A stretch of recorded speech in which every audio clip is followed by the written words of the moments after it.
এখনো প্রবাহিত সিন্ধু নদ।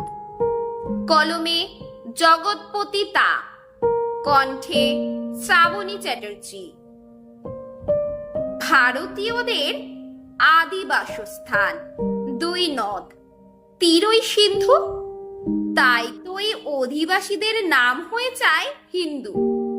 47-এর ভারত ভাগে করেছিল কিছু ফন্দি। সিন্ধুর উৎপত্তি ভারতেই মেলেনি অভিসন্ধি।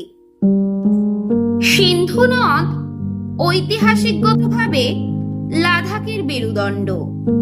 পুরো লাদাখ ভারতের আদি ও অবিচ্ছেদ্য অঙ্গ।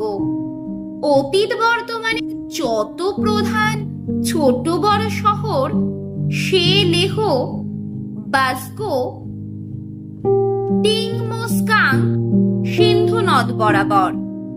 সিন্ধু ভারতের ভূগোল ইতিহাস অকাট্য প্রমাণ, যা হিন্দু ধর্ম সংস্কৃতিতে ব্যাপকতার চরম সম্মান। একটি বিশাল জলাধার গঠন করেছে কারাকোরাম রেঞ্জ। কেউ বললেই তো হবে না ভারতীয় উপমহাদেশের চেঞ্জ। কখনো কখনো এটিকে বলা হয় তৃতীয় মেরু। পূর্ব পশ্চিমে কারাকোরাম, শালতোরো রেঞ্জটি সরু।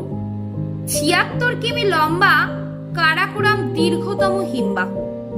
আবার বিশ্বের অমেরু অঞ্চলে দ্বিতীয় দীর্ঘতম হিমবাহ।